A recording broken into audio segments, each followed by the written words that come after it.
You know 90 Day Fiance? Yeah, I mean, I know 90 Day Fiance. What's different here? I mean, there's nothing really different about it. So just fully mail-ordered bride. Well, I guess I did pay a dowry. I met a girl from Brazil. I met a girl from Turkey. So yeah, I think they want to come here. That's kind of what my message said. Oh, what did it say? Would you like to come move to America with me? It's getting lonely in my apartment with my cat. No! I don't think you're allowed to wear that. Oh, I for sure am. I mean, I can't believe you'd even say anything like that, you know? Is this a cultural appropriation comment? I don't know. I just feel like the internet is telling me that the internet's already telling you? Yeah. Oh, well, no. Well, what are we doing? So I bought it. They told me to buy it. Oh, they told me to buy it. And yeah, so I think it's okay. I mean, I was requested to buy it for an engagement ceremony. So whose are you going to? Mine. You're buying it for your engagement ceremony? Yeah. But you're wearing it out in public. Well, yeah, because I thought it'd be funny, you know, I hear that, whatever culture this is? No, I thought, well, no, I'm kidding. I don't give a f. Trust me. Well, yeah, I'm I was pretty sure you were going to lead with with a cultural appropriation comment, so I called it. Care. Called this it. Is the internet. The internet. I don't give a f. Anyone does. But okay, so you're engaged. Yeah. Or you're getting engaged? Yeah, just got engaged. Let's see. Is that the culture of the person you're getting engaged to? Yeah, it's and then the colors are their native town and tribe. So like each area in the country, each area in the country has like a different colors. What is it? What country? Well, it's the country is Cameroon and the region is Bamenda. Is that like her roots, or is she like there right now? Yeah, well, both. Yeah, she's in Cameroon still, but she's in the big city, and she's from Bamenda. 2 weeks in a row of like a 90 Day Fiance African version. Yeah, I guess talk to Lindsay. You know. Yeah, this is interesting. This is a double dipper. What are we doing? I mean, okay. What did you even find her on? Okay, Cupid. Were you like in Africa on the maps? No. Okay, so they had a passport mode, and so okay, Cupid's like a less popular one. You know, right now Hinge is like the big thing. Then Tinder and Bumble have been around for a while, right? So. I wasn't like, I'd kind of gone through those already. I was just like, what's going on in OkCupid? You know, haven't heard about that in a while. Sure. And then so instantly, you know, I did a few swipes and instantly I was suddenly in Denver, you know, so I was out of the locals, like in, you know, like. So let's jump to Cameroon. Well, they have passport mode. Right. So but then there's states surrounding Colorado, but sure. Yeah. Okay. So then I did passport mode. And so, I was just messaging girls from like kind of everywhere. Not just Cameroon. Did you drop your little passport mode in the middle of Africa? Just like, No, you know, I don't think their passport mode worked like that from what I remember. I mean, I could be totally wrong. I think it was just showing me girls from all sorts of different places. Has she always lived there? Yeah, she's always lived there. So like I met a girl from Brazil, I met a girl from Turkey, I met a girl from Nigeria. So you know you would be on TLC, right? Well, no. What's different here? What do you mean? Why would I be on TLC? What's different here than the traditional 90 Day Fiance story?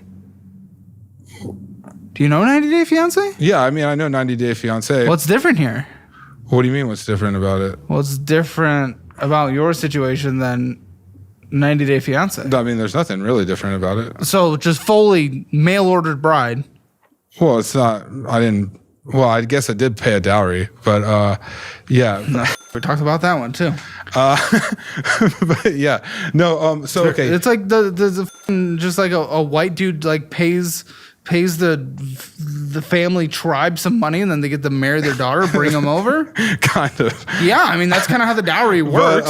But yeah, so yeah, I was messaging different girls there, and so I wrote a message, and I kind of had like a pretty much 100%. Response rate from it. So yeah, I think they want to come here. Yeah, that's kind of what my message said too. It was like, oh, what did it say? It was like, let me see. What did it say, guys? It said like, hey, like, nice to meet you. Would you like to come move to America with me? Like, opening message? Like, yeah, like, let's see. Would you like to move to America with me? It's getting lonely in my apartment with my cat. No! with just me and my cat. No.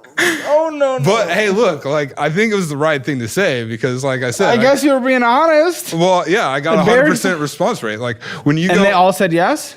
Yeah, well, it started a conversation. How'd you select the Nigerian princess versus? She's Cameroonian. Oh, yeah, Cameroonian. I think the other one was Nigeria. How do you how'd you select this one versus the Brazil, the Russia, this? Well, she was the one like I got along with the best, and I thought she was very beautiful, obviously. But so it actually. Have you met? Oh yeah, we have now. Yeah, that's why I got all the clothes. You went there? Yeah, so you only met once? Well, so it was like the before the 90 days series? Yeah, basically. Well, to start the process, you have to meet in person once. So like you're not allowed to do the immigration forms until you've met in person. So like we had to meet in person. Like we've been talking for 2 years. 2 years, no meeting. Yeah, well, it was hard. How long were you in Cameroon? Oh, 2 weeks. 2 weeks maximum vacation time. Yeah. 2 weeks and we're closing it down. We're giving money to the village. Well, yeah, but I've been talking to her for 2 years, and like we kind of decided like so. There's like more backstory. It's because I dated the Brazilian girl first because she was able to come to the U.S. Like because Brazil is like on the approved countries list, right? So they can just get a travel visa and come over. So she came over, and who did? Brazil? A Brazilian. So one other prospect came. One other 90-day fiance prospect came. Yeah, another 90-day prospect came.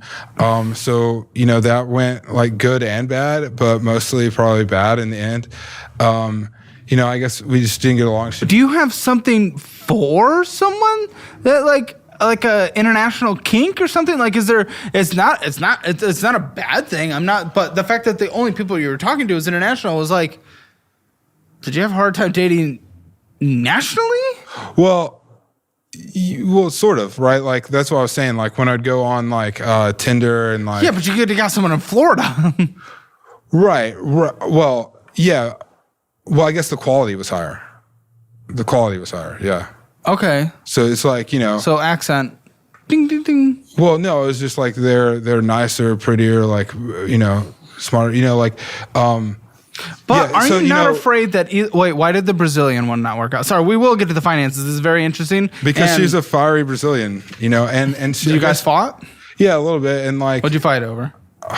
Well, just all sorts of stuff, honestly. But like, so she would drink a lot, like a little bit finances because so she was here and she was staying with me and, I'd be like, hey, she was like, I would let her borrow my car. Right. And then, so she would like need to get gas. And I was like, oh, hey, just come with me to Costco. I need to get gas too. And she'd like get really mad like that. We couldn't just go to this other slightly closer gas station. And then, I'd be like, oh, hey, maybe, you shouldn't like spend so much of your money like on beer. Like, like your percentage of money you're spending on beer is like pretty high. So like, she got kind of mad about that. And then there's just like all sorts of stuff like the air conditioning, how much did you pay to the tribe? $1,000. 1,000? Yeah. I mean, pretty decent price. Basically, you bought her for $1,000. I mean, it's like. Well, I don't know if I want to use that language for that continent, but. Yeah. Well, yeah. I mean, it's the dowry. It's the tradition. If you look up Cameroon bride price, it's like a thing. And like actually on 90 Day Fiance, right? Like they had a Cameroonian on there, but it was a guy. So then. Did you watch that show as a tutorial? Yeah, actually, when I was going over there, because it was a guy from Cameroon, so I just wanted to see what was going on. But yeah, so then the American girl like had to be bought, and then her parents were just like, "What? You're buying our daughter?" Yeah, so definitely a thing. How does it feel? And I know that feels again, great. this apparently. Like this is a big part of the finances. This international thing, bringing her over. So like I get it. This is the big part of the financial audit, and we're talking about it right now. But what's your thoughts on the fact that all those women, including the one that will be coming and the one that has come, literally agree to that first message about just using you to come to the United States? Oh, well, I wouldn't say that. It was more like... Your opening message was, do you want to come to the United States? Yeah. Well, because that's like the ultimate goal. They don't know you. That's like the ultimate goal. But they don't know you. The only thing they knew was this is a way to come to the United States. Yeah. So, okay, the Brazilian was able to come, right? So she was already, like looking to come. And then she didn't actually come for like, I guess like 2 or 3 months after we started talking. So it wasn't like, hey, come here. And then they No, I get it, but they're using you as the ticket to get here. How does this feel? Like, you don't, what happens after 5 years? The alternative is me to go there. And did I want to go live in Brazil or did I want to go live in Cameroon? No, probably not.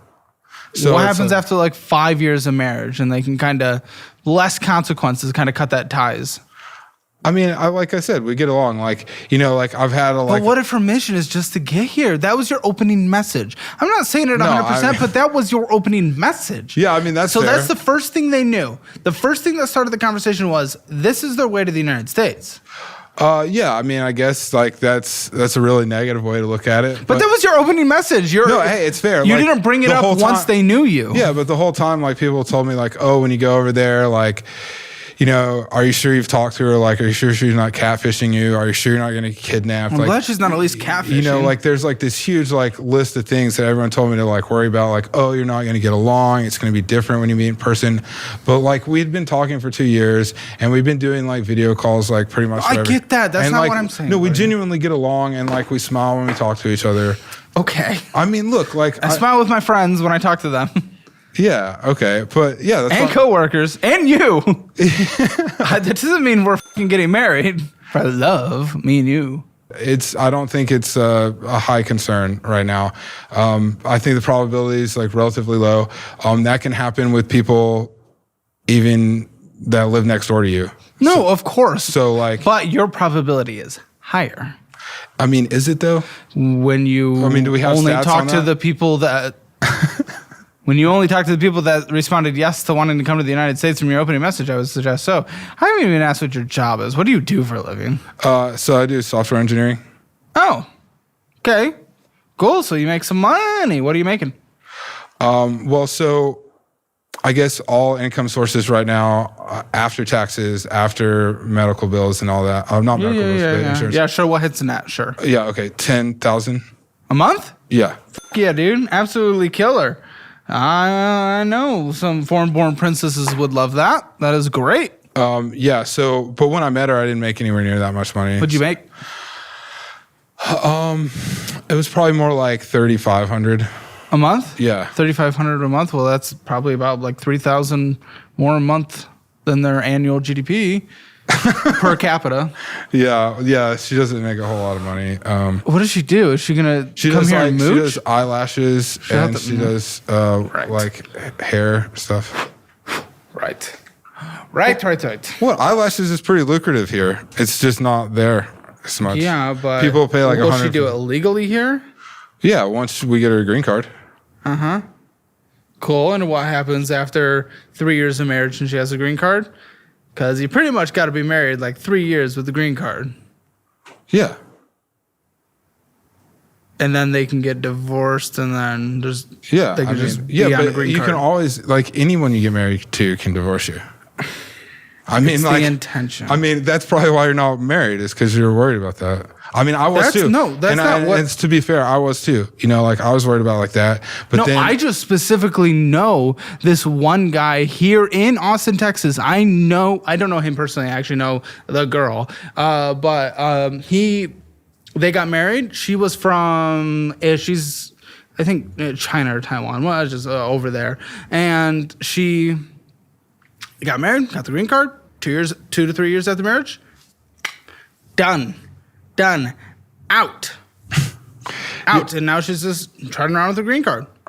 Yeah. Hey, I mean, it's definitely a possibility, but like I said, you know, I have to judge her character, right? And so sure. Okay. I judge